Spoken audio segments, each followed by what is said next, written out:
All right, so it's been a pretty slow week of UFC this weekend. We had Cortez versus Namajunas in UFC Denver. Overall, pretty mediocre card, nothing too special happened. We had Rose versus Tracy as the main event. Pretty standard Rose fight. She outpointed Tracy pretty much every round except the last round, where Tracy sort of seemed to come alive and realised that she had to win this fight in that round. Round 5 is really when I only started paying attention. Pretty boring most of the fight. I was going between that and MMA Guru's Companion, which was good fun. The whole event was pretty underwhelming. I think fight of the night for sure was Gene Silva versus Drew Dober. Good banger fight, back and forward. Drew Dober pretty much came forward swinging the whole time. Gene Silva did really well, way better than I thought he was going to. I actually haven't watched too much of Gene Silva fight before, other than he fought at 303 a few weeks ago and I think knocked out Charles Johnson with an uppercut. I remember watching that live, and when I went back and watched the highlights, I realised that it was the same bloke just fighting a few weeks later, which is pretty impressive on his part for him to come in and now pretty much put away Drew Dober, even if it was by doctor's stoppage. It's a really good game plan to use elbows, knowing that Drew would charge in like that. Sliced Drew wide open in the first round, and it just sort of piled up until close to the end of the third round, when it just got so bad that Herb had to come in and stop the fight. Definitely really good. Drew Dober just coming forward, putting his head down, swinging for the fences, and Silva just piecing him up on his way in and didn't give Drew a chance, really. For me, the most exciting moment of the whole night was Montel Jackson versus Damon Blackshear. 15-second long fight. Montel Jackson just smoked Blackshear straight 1-2 down the pipe as soon as the fight started. Put him out cold. I had that guy picked in my multi. Lots of people were going with Damon Blackshear. I just thought Montel Jackson was much cleaner on the feet and didn't leave his chin up as much, which I guess turned out to be the case. Now, there was another upset. It was a Rosa versus Christian Rodriguez. And Christian Rodriguez, I had them as my pick. I thought they were going to win. I thought they were going to chin a Rosa. I thought that Christian Rodriguez was just going to be too good on the feet, countering. But Rosa did really well, sort of fraud check Christian Rodriguez. I think Christian actually moved up a weight class as well and now didn't have the weight advantage, and I think that definitely came into the fight. Definitely didn't have the size advantage, and Rosa locked up a sub and got it done. Fucked my parlay, but that's all right, we move on. Ponzinibbio put on one of the most disgraceful and disappointing performances we've ever seen from him. He got outpaced by a 40-year-old at elevation, and some people are saying that he was robbed. I'm not even mad the way the decision went. I would have made money if Ponzinibbio won, but I'm not even mad because he didn't deserve to win that. He got outworked, and that's just how it went. All around, pretty mediocre card. What more can you really ask for from a WMMA fight night?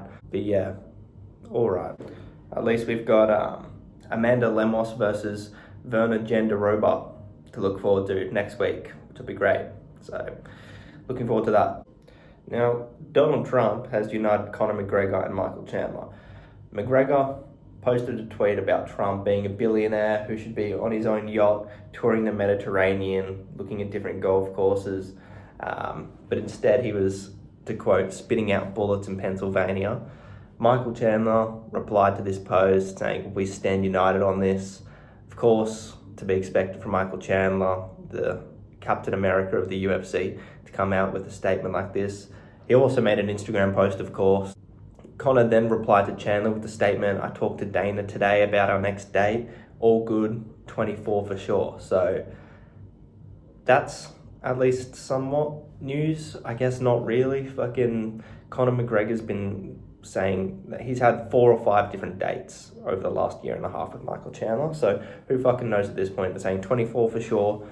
The way I'm looking at it, not 304, not 305, not 306. UFC 307 in Salt Lake City, Pennington versus Pena. It's not going to be that, I don't think. It's not going to be 308 because that's in Abu Dhabi.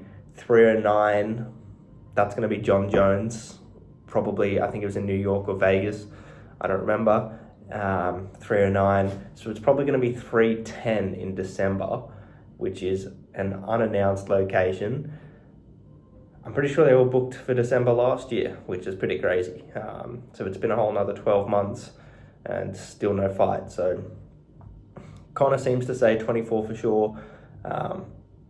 I don't have any faith in it until they're in the cage. So it's another one of those situations where we've just got another fighter yapping away on social media.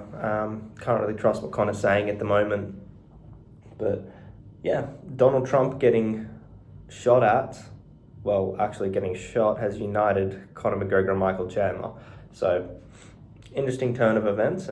So how I know McGregor vs Chandler won't be on at UFC Vegas, it's not going to be at the Sphere. It's because the French commentary team for the UFC leaked the main and co-main event. I don't know how this happened, but I think someone will probably be getting fired in the French commentary team or production team, because that's a pretty big thing to slip up. As of now, it hasn't been made official.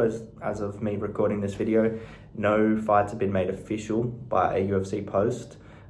It's just been a slip up in commentary. So the main event will be Ilia Topuria versus Max Holloway, and the co-main will be Sean O'Malley versus Merab Dvalishvili, I think. I don't know. Merab the Goblin. Now, I think Max will beat Ilia. I think Max's boxing is way better, and I think we're going to see a similar fight to how the Gaethje fight went. Max sort of circling, staying on the outside. I don't think Topuria is going to land clean like he did against Volk on Max. Even if he does get caught, I think he can eat it. I think Max is going to just out-pressure Ilia, outwork him. Max's boxing is just better than Ilia's. I think we're going to see a similar fight to the Gaethje fight. Max will be able to avoid the takedowns. I don't think grappling will come into play at all. If anything, Ilia might do some clinching up against the fence with some like bitch-ass knees to the leg or whatever, but I don't think he's going to take down Max and do any work in his guard. Max is just going to use his footwork and get away from Ilia. I think Max will pull this one off. Although I wouldn't be surprised if Ilia gets it done, to be honest. He is a savage. I don't like him because of what he did to Volk, but I think Max is just on another level to Ilia. I don't think Ilia has the right to say that he's going to smash Max Holloway right now. I don't think he's proved himself or beat any level of competition other than Volk shortly after being concussed. I don't think Ilia's beat any level of competition that's on Max Holloway's level. So I think we're safe on that one. I think when it comes to the co-main event, Sean versus Merab, this has the potential to be a really boring fight and really underwhelming. I hope Sean is able to stuff the takedowns. I think if Petey Hart can stuff the takedowns, Sean O'Malley will be able to. I think Sean's a lot longer and will be a bit more awkward for Merab to handle up against the fence. And I think Merab will have a lot of trouble getting Sean pinned up against the fence in a larger cage. Sean, I think he's going to catch him while Merab's trying to close the distance. We know Merab isn't good at securing the takedowns and keeping control when he gets them. So he's going to be spamming takedown attempts, and I think Sean is going to catch him in one of these takedown attempts. If he's shooting 20 plus takedowns across the 5-round fight, I think Sean's going to land a knee or time an uppercut or something like that. Sort of similar to how we did Aljo, just probably with his knees. I think he will put out Merab. I think that's going to be a really good fight. I'm keen for that. If the main event and co-main event is as the French commentary team suggested, this is going to be a great card, and I'm very keen. If I lived in America, I'd be paying exorbitant amounts of money to be going to this event. I think it's a very, very good card, and I'm looking forward to watching it myself. But that's all from me today, and be back tomorrow with some more MMA content. Cheers for watching.